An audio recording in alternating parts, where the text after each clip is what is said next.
तो आज मैं आपको एक अनोखी रहस्यमय कहानी सुनाऊंगा। अगर आप चैनल पर नए हैं तो अभी सब्सक्राइब कर ले, क्योंकि यह मेरा दूसरा नया चैनल है। तथा कहानी पूरा देखे, अंत में एक अनोखा रहस्य छुपा है। धन्यवाद। तो सुनिए।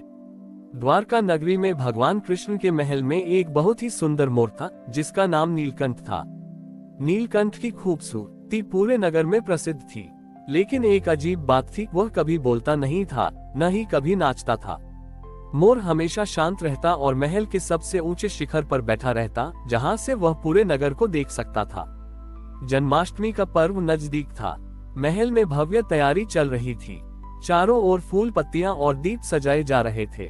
कृष्ण का एक प्रिय मोर होने के कारण नीलकंठ को भी सुंदर पंखों और मोतियों से सजाया गया, लेकिन वह फिर भी शांत रहा। न कोई खुशी, न कोई दुख। कृष्ण ने नीलकंठ की चुप्पी पर ध्यान दिया। उन्होंने उसके पास जाकर पूछा, नीलकंठ, क्या बात है? जन्माष्टमी का उत्सव आ रहा है और तुम इतने उदास क्यों हो? तुम्हारे पास इतनी सुंदरता है, फिर भी तुम न बोलते हो न नाचते हो। नीलकंठ ने अपनी गर्दन झुकाई, मानो वह कुछ कहना चाहता हो, लेकिन कुछ कह न पाया। जन्माष्टमी की मध्यरात्रि को जब भगवान कृष्ण का जन्म हुआ, तो पूरे महल में जयघोष और खुशियों का शोर मच गया। सभी नाच रहे थे, गा रहे थे। तभी अचानक नीलकंठ महल के सबसे ऊंचे शिखर से उड़कर नीचे आया और कृष्ण के पालने के पास बैठ गया। वह चुपचाप कृष्ण के नन्हे मुख को देखता रहा। तभी एक चमत्कार हुआ। नीलकंठ के पंखों से अचानक एक अद्भुत प्रकाश निकला और उस प्रकाश में एक कहानी दिखने लगी।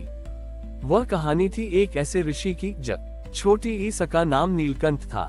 वह ऋषि बहुत ही ज्ञानी और मधुर वक्ता था। वह जहाँ भी जाता अपनी वाणी से लोगों को मोहित कर लेता था, लेकिन उसे अपनी वाणी पर बहुत अहंकार था। एक बार उसने एक गरीब व्यक्ति का मजाक उड़ाया, जिसने कृष्ण का नाम लिया था। उस व्यक्ति ने दुखी होकर ऋषि को श्राप दिया कि वह अगले जन्म में एक ऐसे मोर के रूप में जन्म लेगा, जो कभी बोल नहीं पाएगा। ये देखकर सभी लोग हैरान रह गए। नीलकंठ मोर की कहानी सभी को समझ में आ गई। उसने कृष्ण को अपनी कथा दिखाई थी। जब कहानी समाप्त हुई तो नीलकंठ मोर ने अपनी गर्दन ऊपर उठाई और अपनी मधुर आवाज में मयूर की पुकार की। यह उसकी पहली आवाज थी। उसने खुशी से अपने पंख फैलाए और पालने के सामने नाचने लगा। कृष्ण ने मुस्कुराकर कहा, नीलकंठ, तुम्हारे अहंकार का श्राप आज तुम्हारे प्रेम और भक्ति के कारण समाप्त हुआ। तुमने अपनी वाणी को अपनी भक्ति से शुद्ध कर लिया है। उस दिन के बाद से नीलकंठ मोर द्वारका का सबसे प्रिय मोर बन गया। उसकी कहानी ने सभी को ये सिखाया कि शब्दों की शक्ति खुद बड़ी होती है, और जब ये शब्द भक्ति और प्रेम से भरे होते हैं तो वे किसी भी श्राप को खत्म कर सकते हैं। नीलकंठ मोर की कथा और उसके नृत्य ने द्वारका के महल में एक नई ऊर्जा भर दी थी। जन्माष्टमी का उत्सव अब केवल कृष्ण के जन्म का नहीं, बल्कि भक्ति की शक्ति का भी उत्सव बन गया था। नीलकंठ, जो कभी चुप रहता था, अब अपने मधुर संगीत और नृत्य से महल के हर कोने में खुशी फैलाता था। एक दिन नीलकंठ महल की बालकनी पर बैठा था। तभी उसने देखा कि महल के नीचे एक बहुत ही बूढ़ा और गरीब संगीतकार अपनी टूटी हुई वीणा के साथ बैठा है। वह कुछ गुनगुना रहा था, लेकिन उसकी आवाज में कोई शक्ति नहीं थी। नीलकंठ को उस संगीतकार में अपन बड़ी ही पुरानी छवि दिखी। नीलकंठ तुरंत उड़कर उस संगीतकार के पास गया और अपने पंखों से उसकी वीणा को धीरे से छुआ। जैसे ही उसने वीणा को छुआ, वह टूटी हुई वीणा अपने आप ठीक हो गई और उसमें से एक दिव्य संगीत की धुन निकली। संगीतकार हैरान रह गया। उसने अपनी वीणा बजाना शुरू किया और उसकी आवाज में एक नई शक्ति और मिठास आ गई। उस संगीतकार का नाम भृगु था। उसने अपनी पूरी जिंदगी संगीत की साधना में बिता दी थी, लेकिन उसके पास कभी अच्छा वाद्य यंत्र नहीं था। आज नीलकंठ के स्पर्श से उसकी वीणा न केवल ठीक हुई, बल्कि उसमें कृष्ण का दिव्य संगीत भी भर गया था। भृगु ने अपनी वीणा बजाकर कृष्ण की बाल लीलाओं के गीत गाए। ये सुनकर कृष्ण महल से बाहर आए और भृगु को गले लगाया। उन्होंने कहा, भृगु, तुम्हारी साधना आज सफल हुई। तुम्हारी वीणा में आज मेरा संगीत है। कृष्ण ने नीलकंठ की ओर देखा और मुस्कुराकर कहा, नीलकंठ, तुमने अपनी वाणी से दूसरों को भी बोलने की शक्ति दी है। तुमने ये सिद्ध कर दिया कि जब हमें अपनी गलतियों का एहसास होता है तो हम न केवल खुद को सुधार सकते हैं, बल्कि दूसरों के जीवन में भी रोशनी ला सकते हैं। इस घटना के बाद नीलकंठ मोर द्वारका के सभी कलाकारों का प्रेरणा स्रोत बन गया।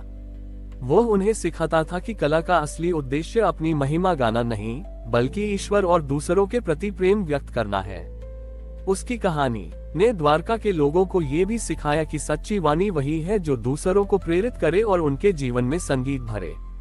भृगु और नीलकंठ मोर की जोड़ी द्वारका में एक मिसाल बन गई थी।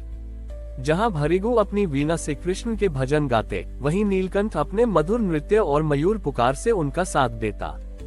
उनकी कला ने न केवल महल बल्कि छोटी ही पूरे नगर को भक्ति के रंग में रंग दिया था। एक दिन द्वारका में एक बहुत बड़ा कलाकार आया जो अपने अहंकारी स्वभाव के लिए जाना जाता था। उसका नाम सुकंठ था और वह अपनी कला को सर्वश्रेष्ठ मानता था। उसने भृगु और नीलकंठ को चुनौती दी, अगर तुम्हारी कला में इतनी शक्ति है तो तुम लोग मेरा मुकाबला करके दिखाओ।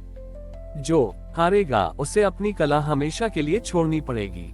भृगु और नीलकंठ ने इस चुनौती को स्वीकार कर लिया। कृष्ण ने स्वयं इस प्रतियोगिता के न्यायाधीश बनने का फैसला किया। महल के आंगन में प्रतियोगिता शुरू हुई। सुकंठ ने अपनी वीणा पर एक ऐसा संगीत बजाया जो बहुत ही जटिल और तकनीकी रूप से परिपूर्ण था। लोग मंत्रमुग्ध हो गए। सुकंठ को लगा कि वह जीत गया है, लेकिन जब भृगु और नीलकंठ की बारी आई तो उन्होंने एक बहुत ही सरल और सुंदर धुन बजाई। भृगु ने कृष्ण के बचपन के एक गीत को गाया और नीलकंठ ने अपने पंखों को धीरे धीरे हिलाकर ताल दी। उनका संगीत इतना भावुक और हृदय स्पर्शी था कि पूरा आंगन शांत हो गया। तभी एक चमत्कार हुआ। कृष्ण के पालने से एक मोर का पंख निकलकर हवा में उड़ने लगा। वह पंख सीधा सुकंठ की वीणा पर जाकर गिरा। जैसे ही वह पंख वीणा से छुआ, सुकंठ की वीणा से कोई आवाज नहीं आई। वह समझ गया कि उसकी हार हो गई है। कृष्ण ने सुकंठ से कहा, सुकंठ, तुम्हारी कला में तकनीक है लेकिन प्रेम नहीं। भृगु और नीलकंठ ने ये साबित कर दिया है कि सच्ची कला वह है जो हृदय को छूती है, न कि वह जो केवल कानों को भाती है। सुकंठ का अहंकार टूट गया। उसने भृगु और नीलकंठ से माफी मांगी और उनके साथ मिलकर कृष्ण की भक्ति में संगीत और नृत्य को समर्पित कर दिया।